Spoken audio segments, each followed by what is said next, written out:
Iran, a nation steeped in ancient history, yet governed by some of the most unusual and controversial laws on earth.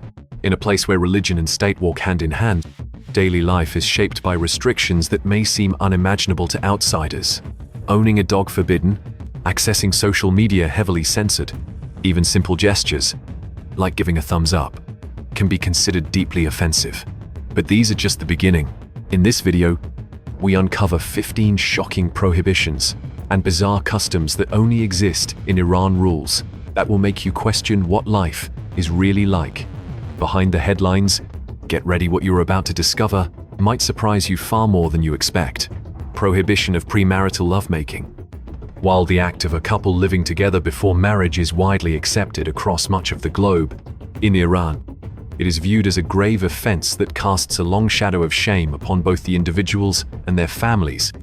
In an Islamic nation such as this, intimate bonds outside the sanctity of marriage are treated with extreme sensitivity, governed by unyielding religious and cultural mandates. For a woman, the stakes are unimaginably high. Engaging in a relationship outside of marriage can lead to severe consequences at times. It can even cost her life. While the laws may offer a slight degree of leniency toward men, they too are met with strict penalties for behavior deemed promiscuous. In this society, true safety and social acceptance are found only within the protective boundaries of a marital union. Any intimate connection forged outside those vows can result in corporal punishment, long years of imprisonment, or a fate far worse. In a similar vein, the presence of alcohol is entirely erased from public life. Both its sale and its consumption are strictly forbidden by the state. Those who choose to defy these laws are met with harsh and immediate retribution, including public lashings, incarceration, or even the ordeal of torture. Prohibition of immodest clothing. If you visit Iran during the summer, be prepared for intense heat, but no matter how high the temperature rises, dressing modestly is mandatory. The issue of clothing, especially for women, is deeply political and religious. Iran's clerical leaders promote a lifestyle centered on humility and modesty. Black is considered the most dignified color, and makeup, jewelry, or even accessories like neckties are viewed as symbols of Western capitalism. Women are required to wear a black chador, covering their entire bodies, and exposing hair, skin, or makeup is strictly prohibited. Despite this, many women wear colorful garments and makeup beneath their chadors. In recent years, men too have faced increased scrutiny. Wearing shorts, jewelry, or having non-traditional hairstyles like ponytails or spiked hair can result in punishment. Offenders may be taken for forced haircuts or sent home to change clothes. If they refuse, they risk arrest. Upon release, they are required to sign a pledge not to repeat the violation. While physical punishment for women has ceased since the mid-1990s, Iran's moral security plan is widely viewed as a political tool, a way for the government to maintain control and shift public attention away from broader societal issues. Prohibition of pork. Pork is one of the most widely consumed meats in many parts of the world, but not in Iran. As a Muslim-majority country, Iran follows Islamic dietary laws which clearly classify pork as haram, or forbidden. The Quran prohibits the consumption of pork, considering it ritually impure and not conducive to good health. While there is an exception allowing its consumption in cases of absolute necessity, pork remains strictly banned in daily life. The aversion to pork also reflects cultural and religious identity, serving as a way for Iranians to distinguish themselves from Western customs. Some Iranians take pride in this prohibition, viewing abstinence from pork as a symbol of moral and physical purity. Interestingly, even some Western scientists, such as Hans-Heinrich Rieck, have argued that pork may contribute to health issues, reinforcing these traditional beliefs. Prohibition of dancing in public places. Dancing freely on the streets of Iran could get you arrested or worse. While in many countries, dance is a form of joy and cultural expression, in Iran it is treated as a potential threat to religious and social order. Public dancing is officially banned, and even minor displays, like dancing in a park or on a sidewalk, are viewed with suspicion. Authorities associate dancing with Western immorality, and in some cases, drug use. If the police catch you dancing, even without music, they may detain you on the spot. You could be subjected to questioning, and in some cases, undergo drug testing. If stimulants are found in your system, Punishments range from corporal discipline to jail time.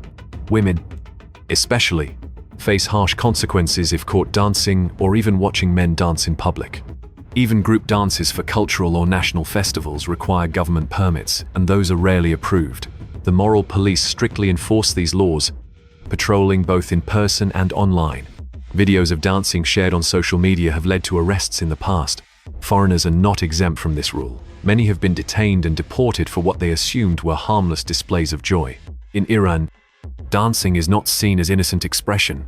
It is a form of rebellion, and the punishment can be severe. Prohibition of pointing the shoe sole at others.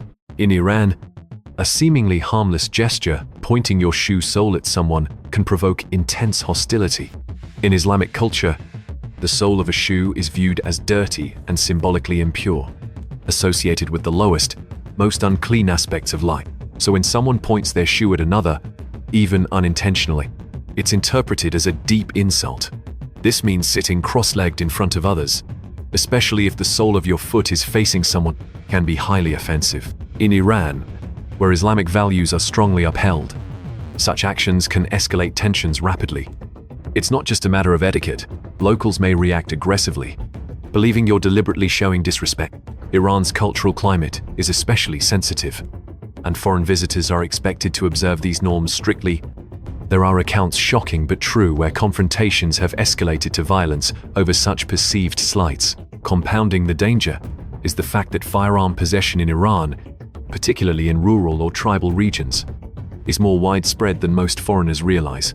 Locals, believing they are upholding honor or tradition, may respond harshly if they feel their customs have been violated. The government often defends such actions, viewing them as legitimate responses to foreign disrespect.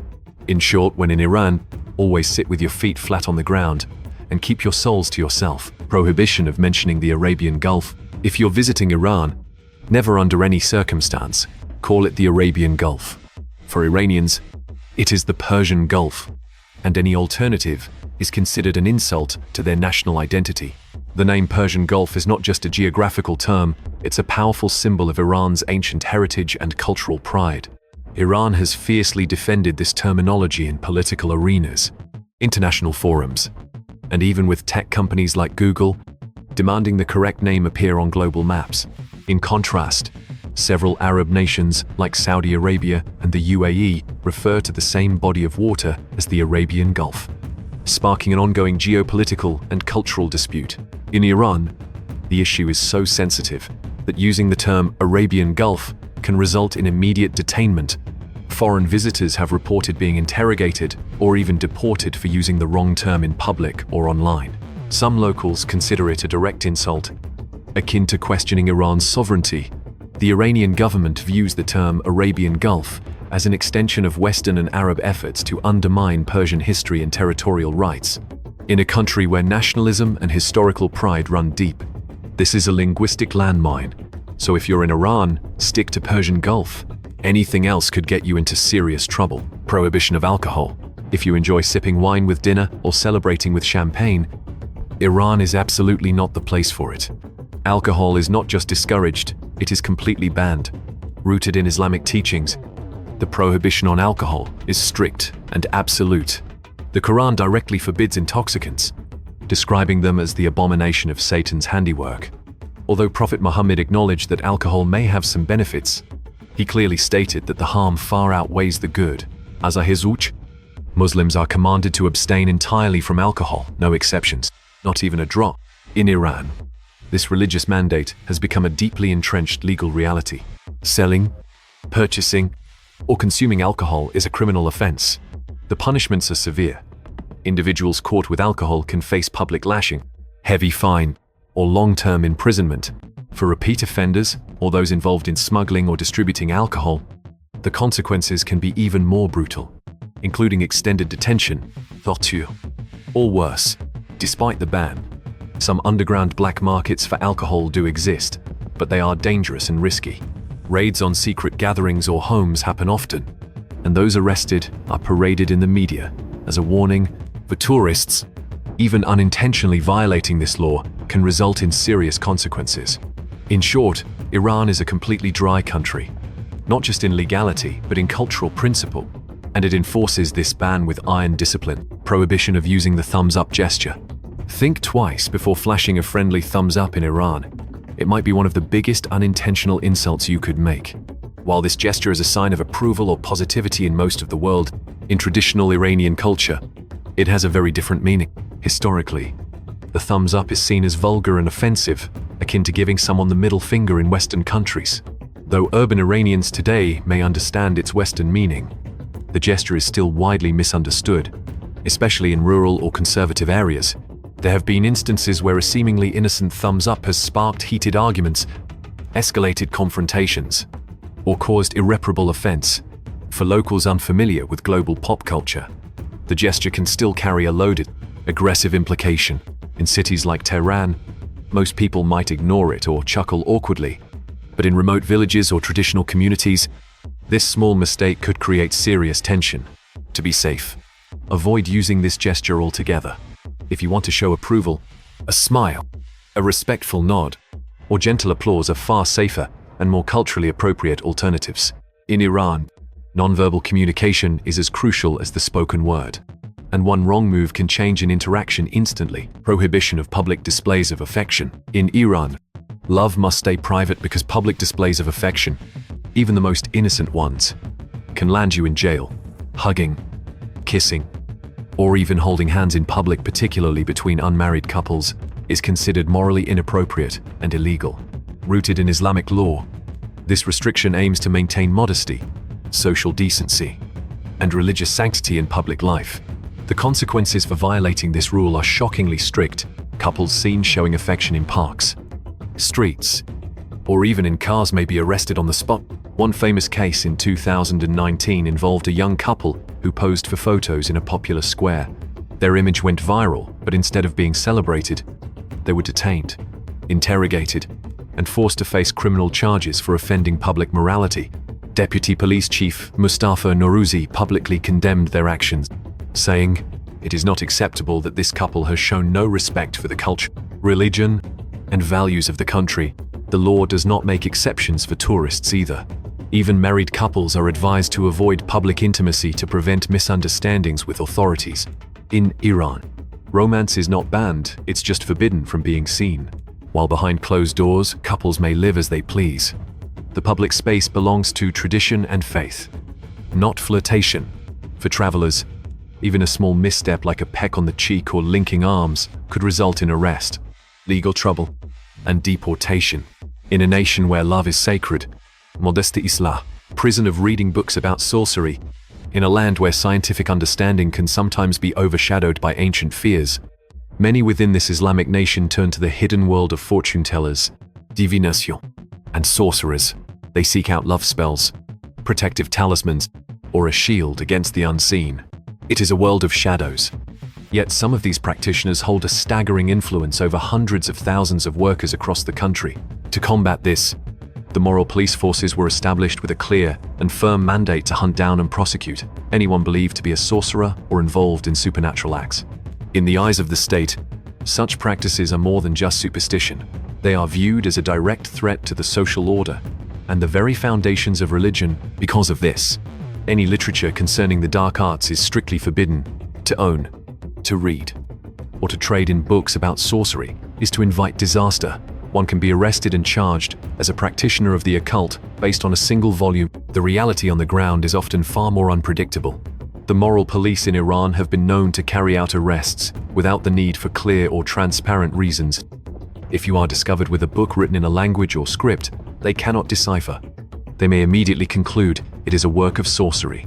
Your first experience of their authority would be an immediate arrest, held in custody until a confession is extracted, or, in rare cas, your innocence is finally declared. Prohibition of using the left hand. I don't know why they have such peculiar thoughts and beliefs, but we have to follow them if we don't want trouble. In this country, Iran, the left hand for most of us is just like the right hand. But in Islam, especially the Muslim community in Iran, it is considered extremely dirty and prohibited in many activities. During religious rituals and important events, the use of left hand is forbidden, whether it's holding food, performing ceremonies, or shaking hands. The left hand is not to be used when giving or receiving gifts. Both hands should be used, with the left hand placed under the right hand. Avoid using the index finger to point. Instead, use the thumb of the right hand and keep the other 4 fingers tightly clenched in the palm. Iranians generally prefer using the right hand for religious and significant activities. Since the left hand is often associated with personal hygiene and considered unclean, it is advisable not to use the left hand to shake hands or handle food. When in Iran, when receiving or passing items, use both hands with the left hand under the right hand to respect Islamic culture in Iran. Persecution of the LGBT community. To be openly LGBT in Iran is not just a social risk, it is a matter of life and death. Since the 1979 Islamic Revolution, same-sex relationships have been criminalized, carrying punishments ranging from imprisonment to execution. The law is unambiguous. Homosexuality is an abomination, and those who practice it are treated as criminals under both religious and state law. For Iran's LGBT individuals, life becomes a constant game of survival. Public affection, same-sex companionship, or even digital evidence of identity can lead to arrest, torture, or death. Transgender individuals are paradoxically allowed to undergo gender-confirming surgery, but this is often done under state pressure as a means to cure homosexuality rather than affirm identity. The environment is deeply hostile. Many Iranians, indoctrinated by conservative Islamic doctrine, view LGBT people with disdain, hatred, and fear. Families often disown their LGBT children. Communities ostracize or betray them. Escape becomes the only option. Every year, LGBT individuals flee Iran seeking asylum. Their only chance to live openly and safe in Iran. Love is policed, and identity is punished. Those who don't conform must live in the shadows or flee for their lives. Prohibition of using social media. The digital Iron Curtain. Once again, we encounter the heavy shadow of what the state calls the Western cultural invasion within Iran. Alongside the strict ban on the companionship of dogs, the world's most prominent social media platforms, Facebook, WhatsApp, and YouTube, remain entirely forbidden to the public.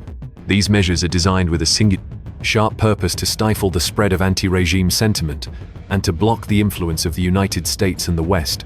It is a digital wall built to ensure that the internal struggles of the nation do not leak out into the eyes of the world. To understand the modern friction between Iran and the United States, one must look back to a time when they stood as close allies, a bond that was shattered by the flames of the 1979 Iranian Revolution. While historians debate the many causes of this collapse, the turning point was marked by repeated and severe violations of human rights, reaching a dark peak during the Iran hostage crisis. Beginning in November of 1979 and stretching until January of 1981, 52 American diplomats and citizens were held captive for 444 grueling days. This single event, forged in a furnace of differing ideologies and fueled further by Iran's controversial nuclear ambitions, has left the relationship between these two nations strained to the point of breaking. Yet, even in the face of such absolute government restrictions, the Iranian people have not surrendered their connection to the world. They navigate the digital landscape through the use of virtual private networks, the private tunnels known as VPNs, to bypass the state's blockades. In a striking contradiction, even the very officials who enforce these bans have been known to use these same tools to access the prohibited reaches of the internet. Despite the risks, countless individuals maintain their presence on platforms like Facebook, quietly reaching out across the divide to stay connected with the life that exists beyond their borders. Ban on dog ownership. While the rest of the world considers dogs loyal and adorable companions assisting humans, Iran prohibits all citizens from owning dogs. The reason is that in Islam, dogs are considered impure, and keeping dogs is an uncommon practice in Iran. However, some families in the country, especially in urban areas, still keep them as pets, and many people walk their dogs in public. In the past, Iran's religious police actively opposed releasing dogs in public spaces and issued warnings about confiscating these animals if discovered. Things took a turn for the worse for dog lovers when, in 2014, Iran officially banned citizens from keeping dogs. The given reason was that dogs could spread diseases to humans due to their impurity. And more importantly, dog ownership was seen as blindly imitating Western culture. As soon as the ban on dog ownership was announced, dogs in Iran were immediately sent to hell, stray dogs and pet dogs alike. Any dog spotted by the police would be killed. In 2015, a short film depicting several stray dogs being killed by the police in Iran circulated widely, sparking condemnation and protests involving celebrities and animal lovers. The 2-minute video showed dogs seemingly being injected with acid at the Shiraz industrial zone, 900 kilometers south of Tehran. Many outraged individuals protested in Shiraz and other cities including Kerman, Karay west of Tehran, as well as at the Vice President Massouma Ebtekar's office in Tehran. However, the protesters' efforts couldn't bring justice for the dogs. And to this day, dogs in Iran are hunted and killed daily. Bans on entering mosques. It seems that the enticing and magnificent Islamic mosque would be the first places you'd visit when exploring Islamic countries like Iran. For the local community, these temples are not just places to connect with the Supreme Being, but also hold special sanctity in their souls. When visiting Islamic mosques, one must maintain respect and adhere to strict rules to show respect for Islam. Mosques establish regulations regarding clothing. Everyone must comply with dress code rules, or they will be denied entry. Wear modest, long-sleeved clothing, avoiding revealing or tight clothing. Men should avoid t-shirts and shorts, opting for loose-fitting trousers and refrain from wearing flip-flops. Women must wear a headscarf. If you have long hair, tie it up or back to secure the headscarf better and protect your hair. The clothing should be serious, with loose, long attire that covers wrists. Alternatively, wear a long skirt that reaches the ankles. Everyone must remove their shoes before entering the mosque, making loafers the preferred footwear. Stay within the allowed visiting area of the mosque. Refrain from wandering around. Children need close supervision, should not run or jump inside the mosque and its surrounding areas, and must follow the mosque's strict regulations. Smoking and bringing food into the mosque area are prohibited. Do not touch the Quran or any items inside the prayer hall. The mandatory dress code within the borders of Iran, particularly for women, stands as one of the most striking and debated realities of life in the country. While it is presented as a reflection of deep-seated religious values and a preservation of national identity, for many, the strict enforcement of such modesty represents a significant limitation on personal freedom and individual expression. Requiring women to drape themselves in the traditional chador or dictating the specific hairstyles permitted for men feels to many observers more like a system of rigid control than one of cultural heritage. There is a profound value in the ability to dress according to one's own comfort and unique personality. It is a fundamental form of self-expression that defines how we move through the world. Reflecting on these rules often serves as a powerful reminder of the precious nature of the freedom of appearance. It fosters a deep sense of empathy for those who navigate these daily restrictions, facing penalties simply for the act of expressing who they are through the clothes they wear. Thank you for taking the time to watch this video. Please like, share, and subscribe to support our channel. And be sure to follow us for our upcoming features.